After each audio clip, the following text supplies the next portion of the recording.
प्रिय दर्शकों, जय सिया राम। आइए पहले बात करते हैं आज के दिन की। आज ज्येष्ठ शुक्ला तिथि नवमी तिथि है, जो 5:40 तक सायंकाल तक रहेगी और फिर 10वीं तिथि रहेगी। वार रविवार है। उत्तरा फाल्गुनी नक्षत्र पूरे दिन रहेगा।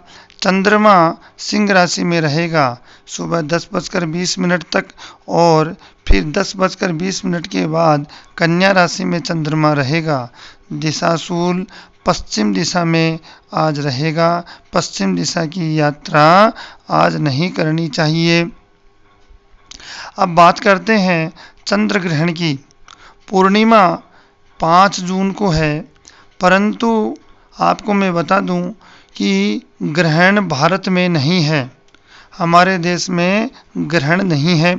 यह एक खगोलीय घटना है, अतः ग्रहण के सूतक के नियम यहाँ पर लागू नहीं होंगे। इस प्रकार से ये बात स्पष्ट हो गई है।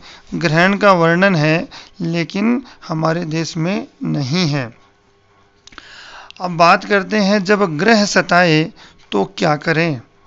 क्या उपाय करें जो साधारण हो, हर व्यक्ति के लिए सुलभ हो, आसानी से कर सकता हो और उसे कोई ज़्यादा धन भी व्यय न करना पड़े, खर्च न करना पड़े। ऐसा कोई शास्त्र सम्मत ज्योतिषीय कोई उपाय है तो बताओ। तो ऐसा उपाय ये है कि पक्षियों को दाना पानी खिलाने से ग्रहों के अनिष्ट फल से छुटकारा मिलता है और मानसिक शांति भी प्राप्त होती है। कुंडली में यदि राहु केतु की वक्र दृष्टि हो तो पक्षियों को बाजरा डालना चाहिए। यदि चंद्रमा का दुष्प्रभाव हो तो चावल डालना चाहिए पक्षियों को।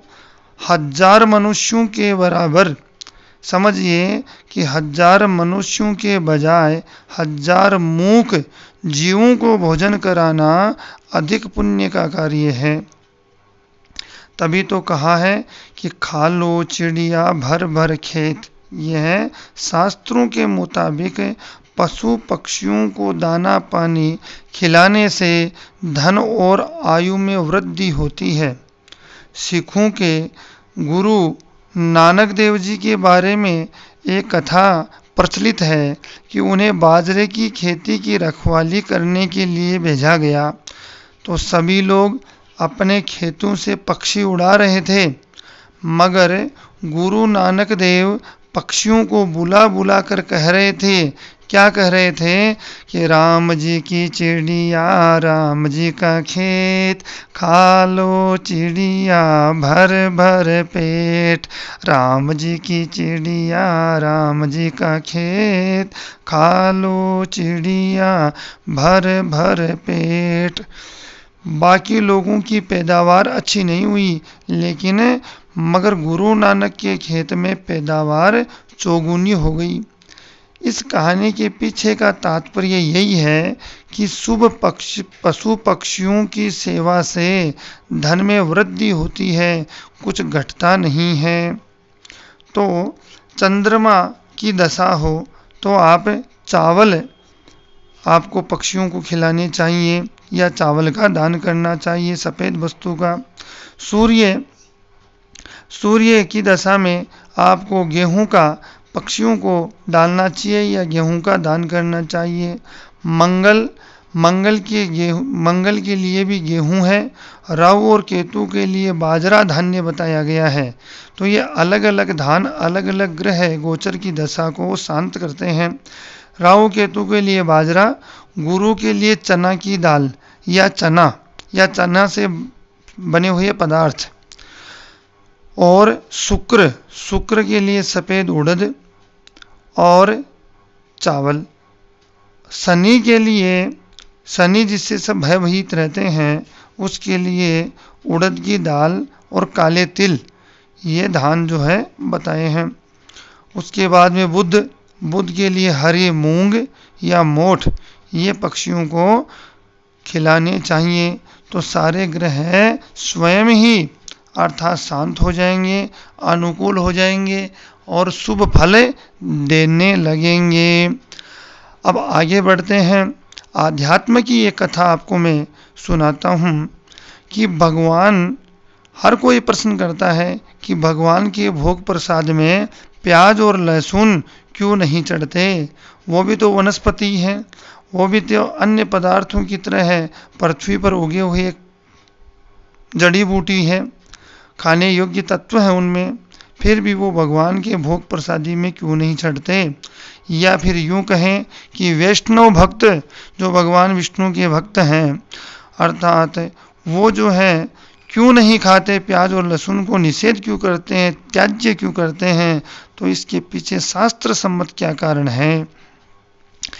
तो इस के लिए एक कथा में आपको बताऊं कि समुद्र मंथन के समय जब भगवान मोहिनी अवतार लेकर देवताओं को अमृत पिला रहे थे, तो राहु नाम का दैत्य सूर्य और चंद्रमा के बीच वेश बदल करके बैठ गया।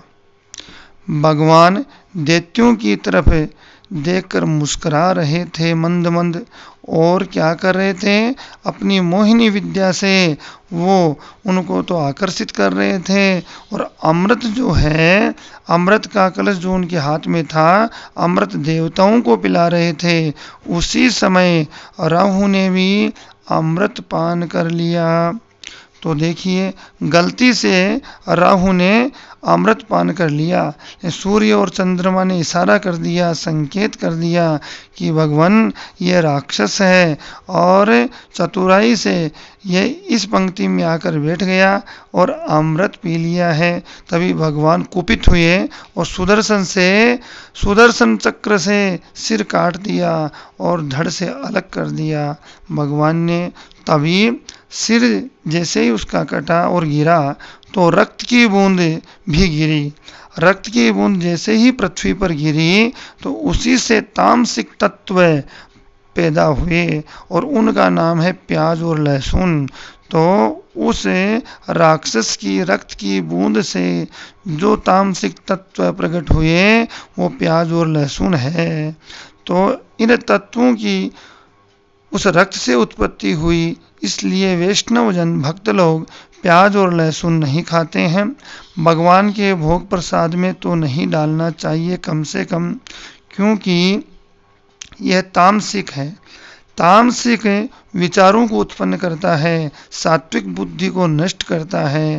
परंतु उस रक्त में अमृत की बूंद भी थी। पूरा राक्षस के उस रक्त में अमृत की बूंद भी थी। तो स्वास्थ्य की दृष्टि से देखें तो लहसुन और प्याज बहुत अच्छे रहते हैं, कई बीमारियों को काटते हैं, कई बीमारियों से बचाते हैं।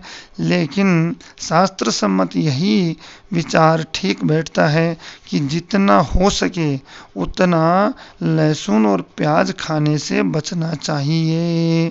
यह है शास्त्र सम्मत बात मैंने आपको बताई लहसुन और प्याज के संबंध में। अब मैं आपको बताऊं कि आपने जिस प्रकार से प्यार और प्रेम दे रहे हैं उसी प्रकार से देते रहें। वीडियो को लाइक, सब्सक्राइब, कमेंट करते रहें और इसी प्रकार से प्रेम दें। बोलो जय सिया राम, जय श्री कृष्णा, जय श्री राधे, जय श्री बालाजी महाराज की जय।